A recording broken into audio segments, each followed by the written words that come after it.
yet. Well, good evening. My name is Jeffrey. Thanks to everyone for taking part in the quiet energy work portion of our service. Your cooperation in creating this sacred space is greatly appreciated. Let us begin this evening service with 3 ohms.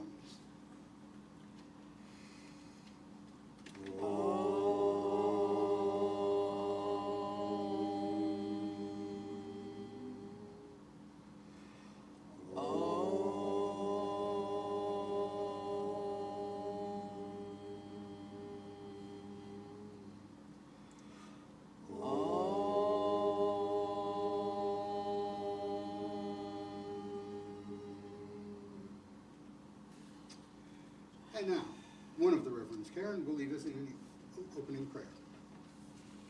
Father, Mother God, thank you for overlighting our service this evening.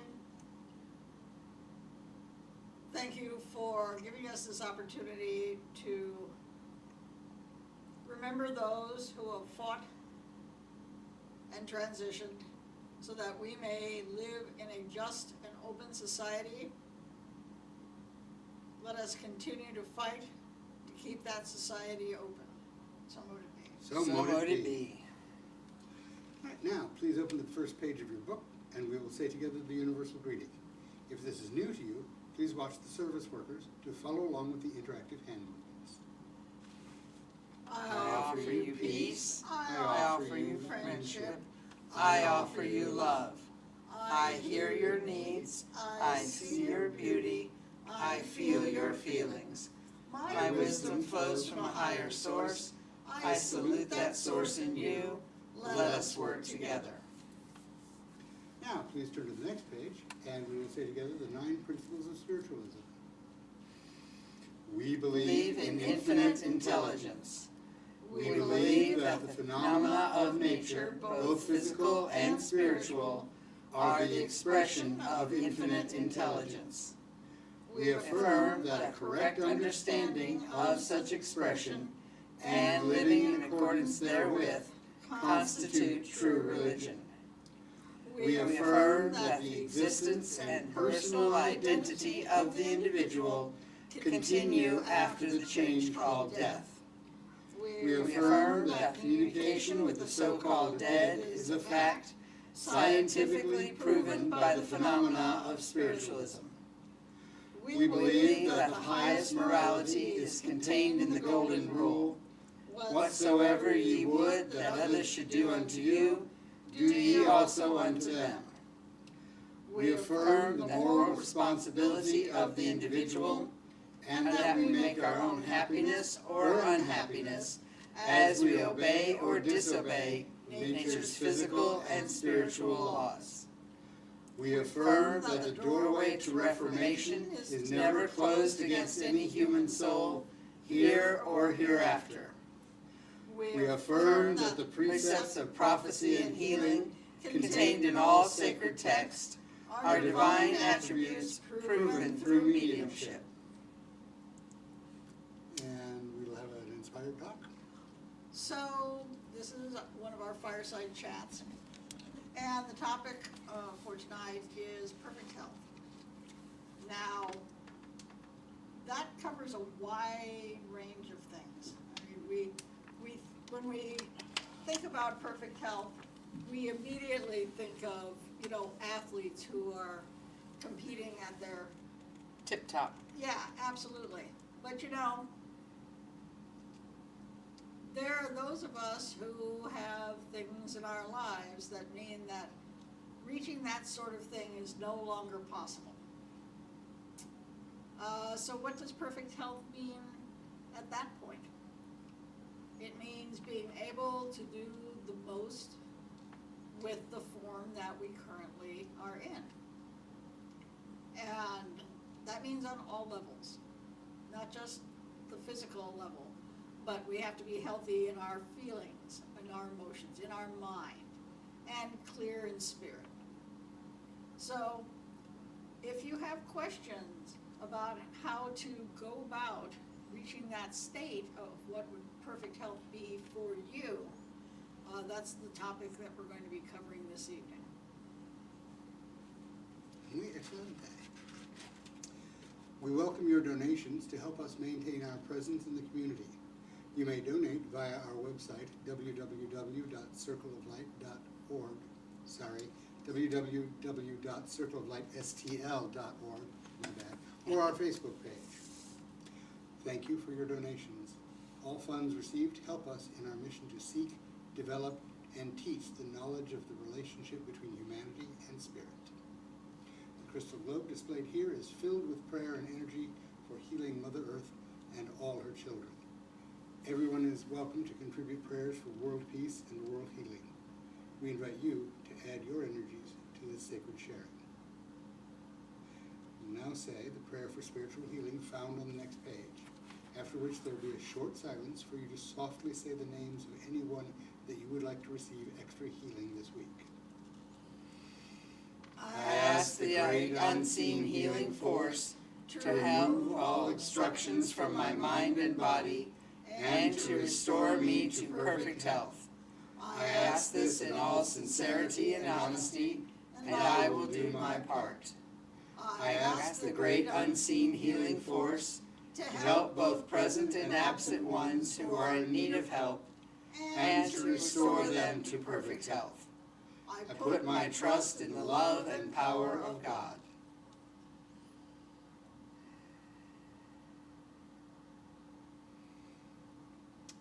Current announcements.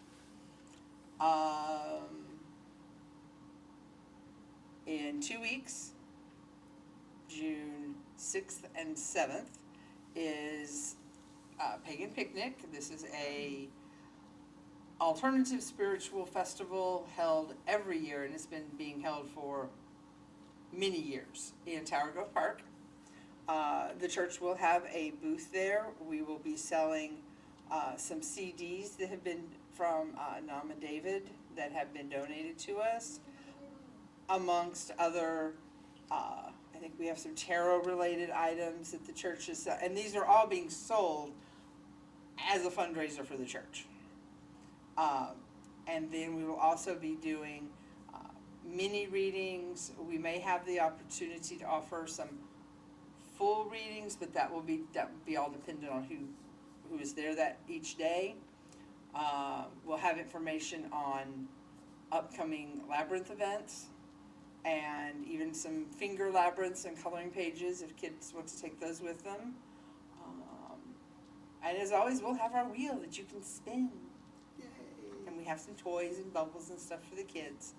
But yeah, come to picnic, talk with us, find out if you've had questions about the church. It's a great time to come out and have some fellowship with us and just enjoy the beauty of a St. Louis park in the summer. I say you can just hang out because we're the cool kids table.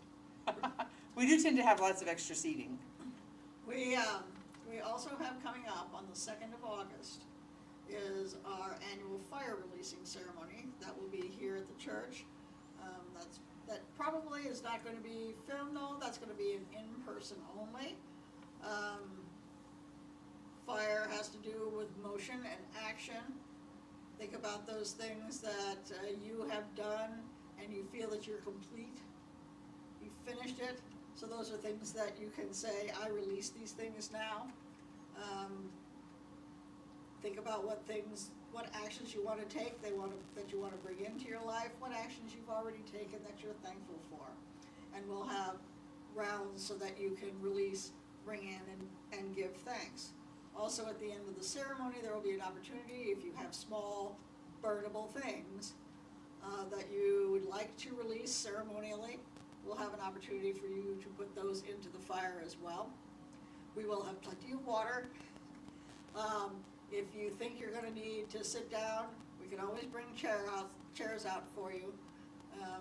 But bear in mind, it is going to be August in St. Louis with a fire. So. But you can enjoy the air conditioning before and after, or if you get overheated, you can always come in and watch through the glass door. That's right. So, and the next time that we have scheduled for having an opportunity for people who want to come in and walk our labyrinth is August the 23rd. That's going to be in the afternoon with our service in the evening. So if you'd like to come and walk the labyrinth, you're always welcome to stay for service. There will be a break time in between so that you can run out and get some food.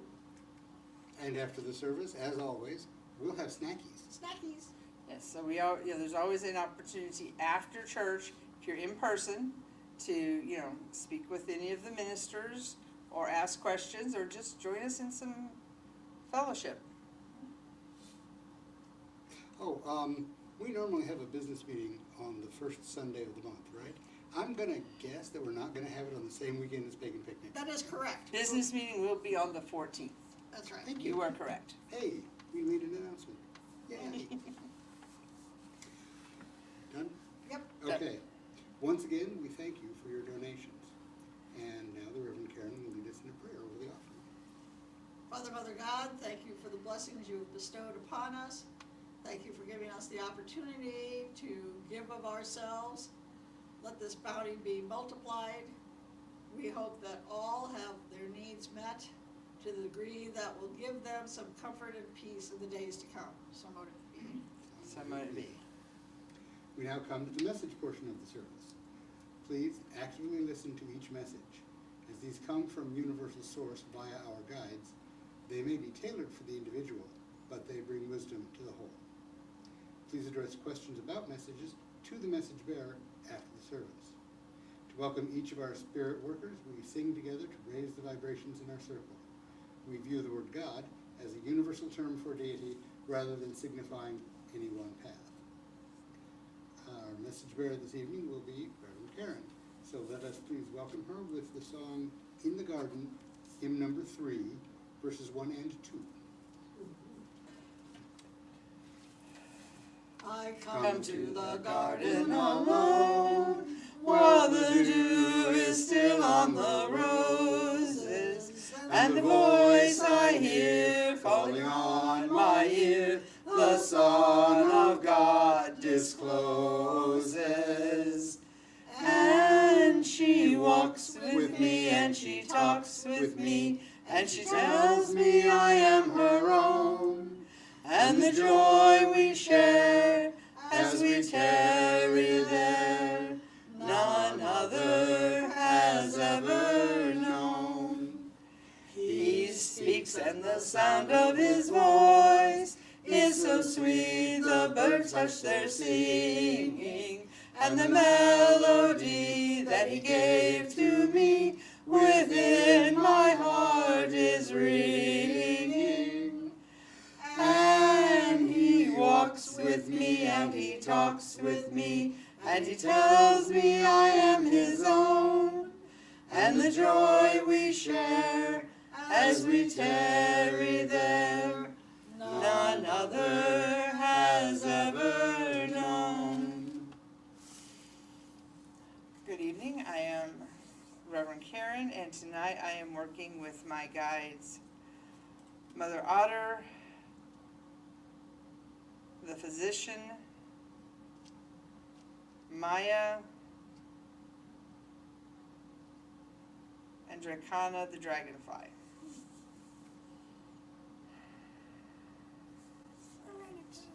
Veronica.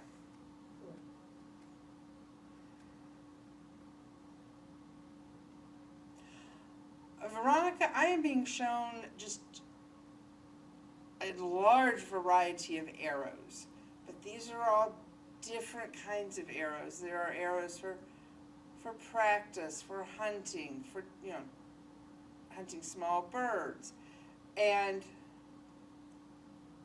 arrows frequently are a sign of directed energy, of how you need to direct your energy.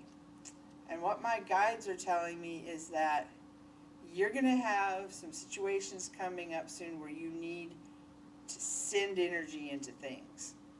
But they're wanting you to stop, look, and kind of consider, what kind of energy does this situation need? Does this need the energy of a flaming arrow that's just going to heat everything up? Or is this going to be more of a target arrow where it just needs some fine tuning? So they're just wanting you to take your time and choose your energy form when you're energizing something. Anybody else out there? All right. Karen?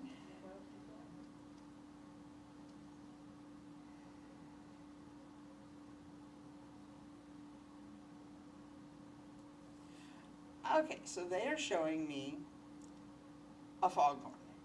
And I mean one of the big ones that used to be mounted like on a hillside. But the guy is standing next to the operating switches, and he's got a musical score. He knows that somewhere on the other side of the bay, there's an orchestra, and they need him to sound this horn at just the right time so that it pings into their performance. And they're kind of saying that sometimes you have a large, blunt instrument, literally, but the timing has to be exquisite and precise. Because sometimes you really do have to use the sledgehammer to kill the ant. But you don't want to crack the pavement. So they're acknowledging that sometimes all you have is the blunt instrument, and it's your job to make it a precision instrument. All right. Lois.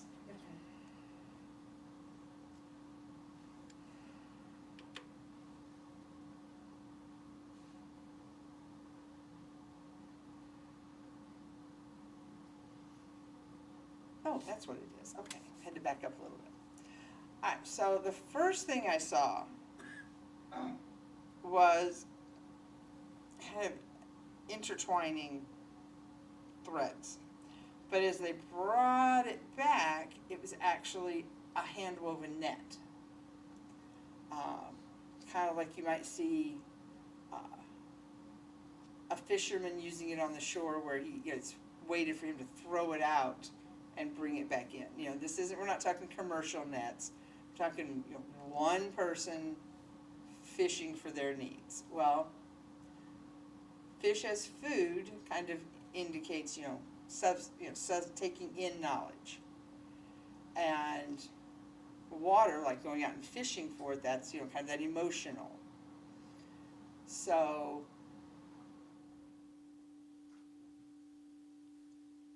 you're going to have some situations coming up where you're going to have to throw out that emotional net to bring in information to you.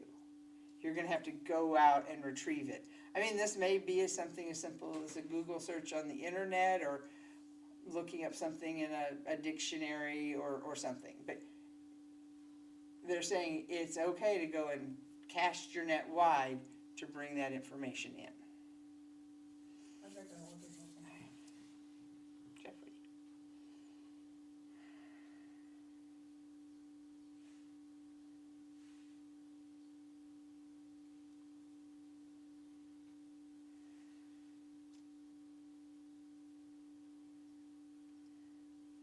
Okay, so the first thing they showed me was like a car racing track. The big oval with the banked ends. But then they literally flashed to one of the old cartoons showing the race between the rabbit and the hare. The rabbit and the hare? The hare and the tortoise. There we go. And we all know that the tortoise wins because they don't speed through it, use up everything.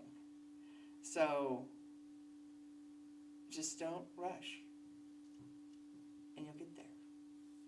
Okay, anybody else? Nope. Thank you for allowing me to stand between the worlds.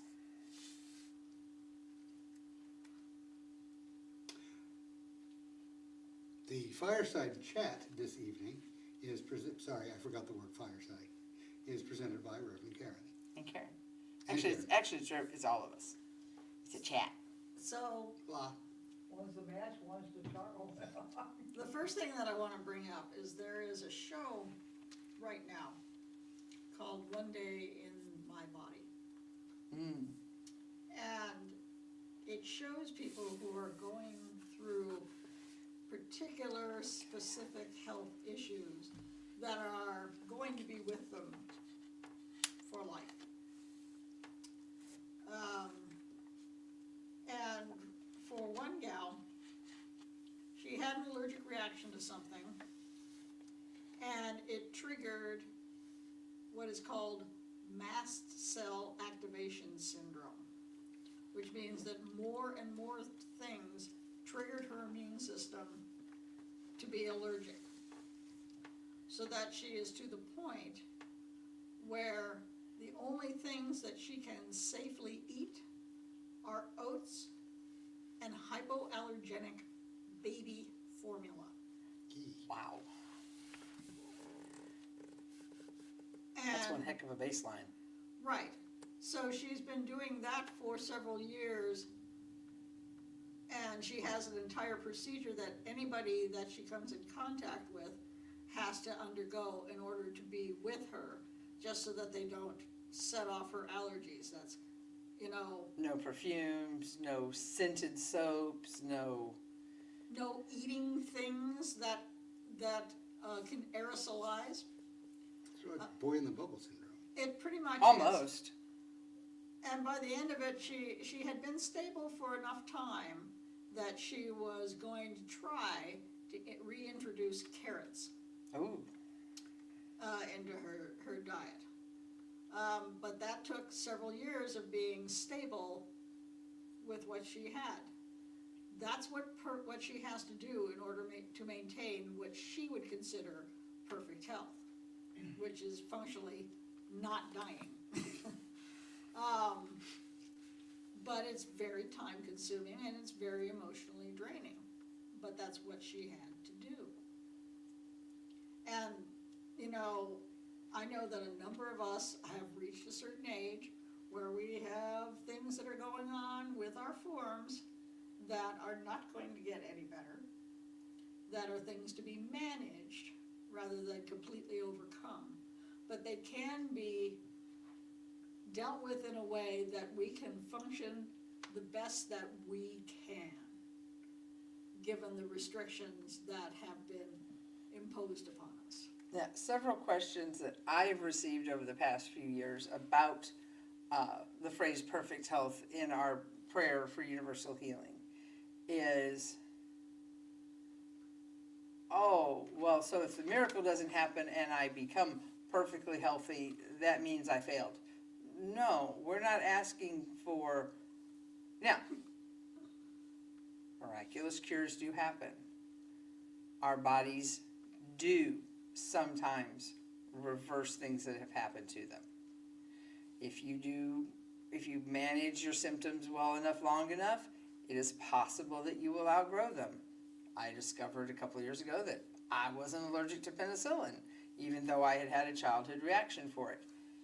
Things can happen. However, if all you focus on is, well, if I'm not perfectly healthy, if all my numbers don't come out well, then I've failed to take care of myself and I might as well give up. That's not what we mean by perfect health. We mean achieving the best body, mind, spiritual balance that you can with the help of your guides and teachers and those around you, and with the help of Western medicine, alternative. Maybe you go see your physician for your therapy, you go see a physical therapist, and then you go see a Reiki therapist. The things that make you a more whole person, I'm never expecting to get this finger back. But for me, perfect health is being able to do all the things with my hand the way it is. We are not salamanders. We are not salamanders. Nope. I know that in my case, perfect health involves not falling down so very often. It does not involve push-ups, ever. Falling out of bed. That's fair. Um, But physical health is only one aspect of this. You know, any number of top athletes who have decided to transition way early because emotionally they could not deal with the things in their lives. Yeah, just because all of your lab numbers on a physician's blood test or blood draw come back perfect does not mean you were in a good headspace. No, in fact, pro sports is a good place to develop unhealthy, obsessive, bad thoughts about what perfect health looks like. And if you have neglected your spiritual health, and I don't mean going to church or going somewhere every Sunday, I mean, But it wouldn't hurt. well, Depends. but a spiritual foundation helps the emotional foundation, helps the physical foundation. So perfect health is making sure all of those are supporting and feeding each other.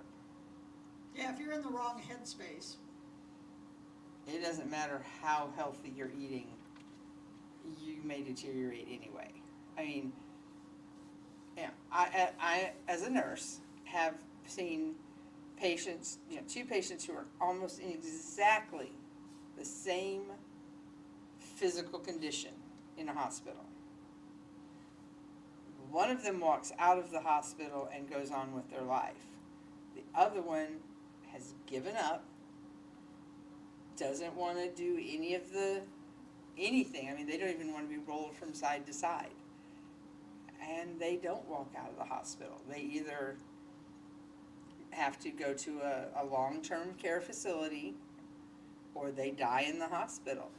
They were in the exact same place physically, but emotionally or spiritually, they weren't.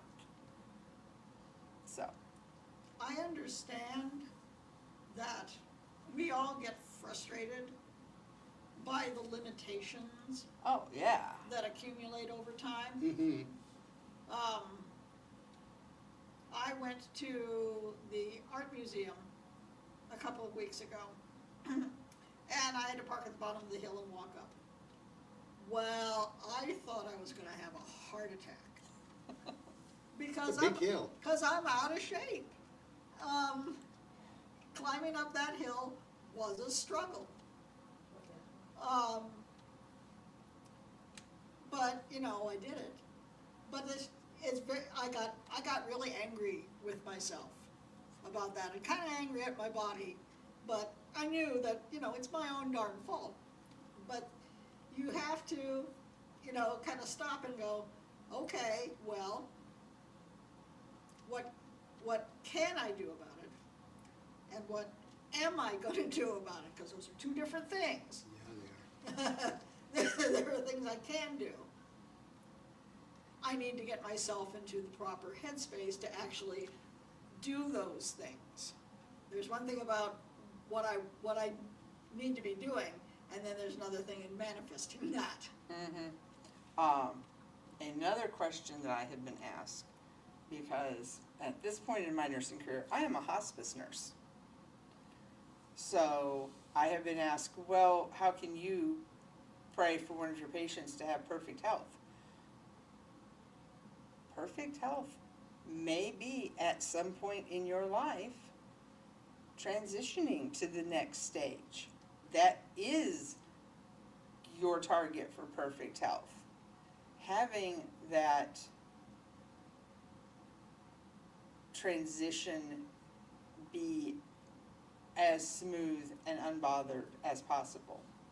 Now, not every patient's appropriate for hospice. So perfect health is literally different for every single person. So when we pray for perfect health, we're praying for perfect health on that universal level. You pray for perfect health, you're not going to turn into Captain America. Quit trying. On the other hand, while you're in there, If you tell the universe that you're expecting bad things to happen to your body, that's when the universe will listen to you. And as we know, perfect health means different things at different times in our life. You know, it's one thing when you were little, perfect health was getting over a scraped knee. You know, now an injury like that could have serious repercussions for me. Perfect health may be keeping your bones intact. That's right. Yeah. Or only cracking them instead of breaking them. Yeah, if I fall down and go boom, it makes a big difference now than it did 60 years ago. So, America is very much, to kind of focus on the country we're in now, very, very focused on that culture of youthful health, physical fitness. Oh, something's wrong with you, let's fix it. Quickly. Without having to work for it. And while in many circumstances those are good goals, you have to acknowledge, again, what is physical fitness to you? For me, since I'm over the age of 55, physical fitness is I can walk around the mall and I can do my job and I can walk upstairs without having to pass out at the top of the stairs because I'm out of breath. If I can do all of the things I want to accomplish, then I'm physically fit for me. You know, before you berate yourself for not being perfectly healthy, look at what that means. Think about what that means to you. What are your actual health goals? And that's something that I keep very much in mind because, as I said, I'm out of shape. But you know what? I don't take any prescription medication. None. I take a lot and I'm still out of shape. But for me, that's perfect health. I don't have to take, now, I don't diss medication, okay? If you need to take medication, you take medication. But the fact that I don't have to is a big plus. If the only things that I have to worry about is that I'm fat and I'm out of shape, I can do something about that. And you're already in the bonus round. Whereas for me, I do take a few medications, but I have to take those medications because I have metabolic issues. That if I don't take those, I will not be in anything like a healthy situation. I take antidepressants. My skipping those pills would lead to not being in perfect mental health. That's right. Yeah, so what perfect health is maybe something that you would want to meditate on. Do a series of thought things. It's like, okay, I have a relative who's going to Scotland in a couple of months. She's been looking at the itinerary and found the longest possible walk they're going to have to make. And she's been working herself up by walking around her neighborhood. For her, perfect health will be enjoying this once-in-a-lifetime trip. Since we all know that Scotland is uphill both ways. Yeah, well. But, what is perfect health? Being able to accomplish a goal? Or is it merely making it to see a loved one graduate or get married? Or, what is, maybe perfect health for you will be enjoying a goal or being able to accomplish something. Like the bride who has an issue working with her physical therapist so she can dance at her wedding. She doesn't need to dance after that, as she will tell her physical therapist, but she wants to peak her physical condition so she can dance at the wedding. For her, that's perfect health. Perfect health for someone else might be to learn how to wheelchair dance, because one goal is achievable for one person, but somebody else needs a different goal. And perfect health might be simply going through a day without your mind giving you a bunch of negative self-talk. Mm-hmm. Just enjoying a day with, you and your pet, your kid, your loved one, without descending into a dark spot. Yeah. I mean, it doesn't have to be a big, lofty goal. It can be existing through one more day. Yeah, we're not expecting people to go do Ironman triathlons. Oh, Lord. But as the 12-step program would say, one day at a time. That's right.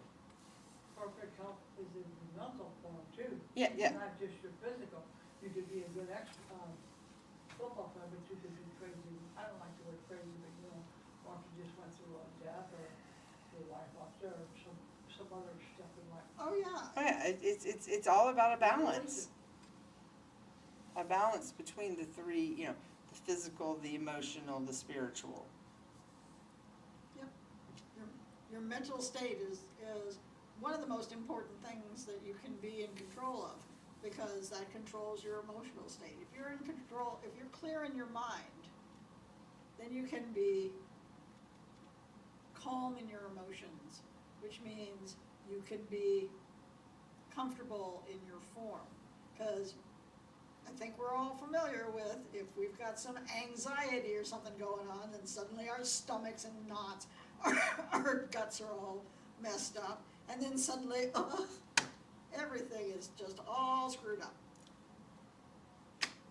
Whereas if you have calmed your mind, then you can look at, okay, oh, my foot is in pain. What are my strategies for working on foot pain? Okay, I should do that. Instead of, oh, my foot hurts, I'm never going to get up again, I'm just going to lay here. Oh, woe is me. So, We laugh, you can laugh about that statement, but we have a friend who has basically, for the most part, turned herself into a shut-in because she has foot issues and she did not want to go through the physical therapy that she really needed to go through, and has managed now to mess up not just her foot, but her knee and her hip. And now she does not drive anymore. And she doesn't go out unless somebody else takes her. And for somebody who is very independent, I find this deeply distressing. and so, but that is someone who has focused solely on the physical. She's zeroed in on the physical to literally the detriment of all else. Because she used to dance a lot, and that's part of how she sees herself. And now she can't dance anymore. And if that situation is you, maybe, you were an athlete or a coach, or physical fitness was kind of your thing, and you've had an injury and you can no longer do that. Well, that's a time to look at what is no longer part of your life, and maybe preparing yourself to go through the stages of grief, to grieve that part of you that has been lost, that has gone away. But at the same time, we don't want to wallow in it. Right. There's a spot opened up in your soul. Fill it with, how to Right. describe it? Go through the grieving process for that which you've lost, but then look at what you've gained. Okay, so now you're not going to spend 2 hours a day every day at the gym. Maybe you're now going to spend 2 hours a day at gardening, or 2 hours a day at taking a class because you want to improve your work problem. Grieve what you've lost, but look to fill that space in your life. What you've lost something, so what are you going to fill it with? And it doesn't have to be a whoop, gone, whoop, done. It can be a long, slow process, a transition. And I do not recommend filling that spot with self-pity, although it's awfully tempting sometimes. You're allowed to be sad about Yes. it. Oh yeah. But going through that grieving allows you to look forward and to release those things with love. Absolutely. And in some cases, I mean, I had a dance teacher when I was younger who she could no longer dance. Her ankle had been shattered too many times. She was one of the best dance teachers I have ever met. I mean, she literally was world renowned. She went and taught people who danced on Broadway. So she filled her "I can't dance anymore" with "I'm going to pass this on."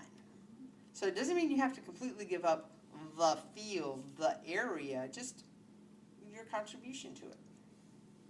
I mean, I know that at some point I will not able to be a hands-on practicing nurse. That doesn't mean I can't be a nursing instructor or be some kind of mentor. You know, it's walking into the world with open eyes and acknowledging your possibilities. I think that's a good place to leave it.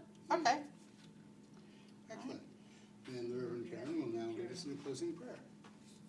Father, Mother God, thank you for giving us this opportunity to consider what perfect health means to us,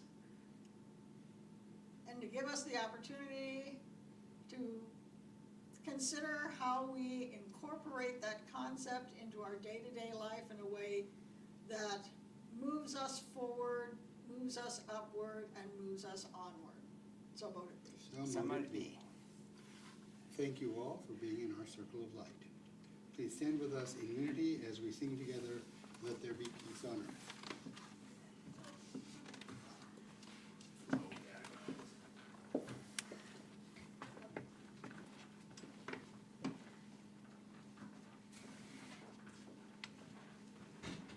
Let there be peace on earth, and let it begin with me. Let there be peace on earth, a peace that was meant to be. With God as creator, family all are we. Let me walk with my family in perfect harmony. Let peace begin with me. Let this be the moment now. With every breath I take, let this be my joyous vow. To take each moment and live each moment in peace eternally. Let there be peace on earth, and let it begin with me. See everyone next week.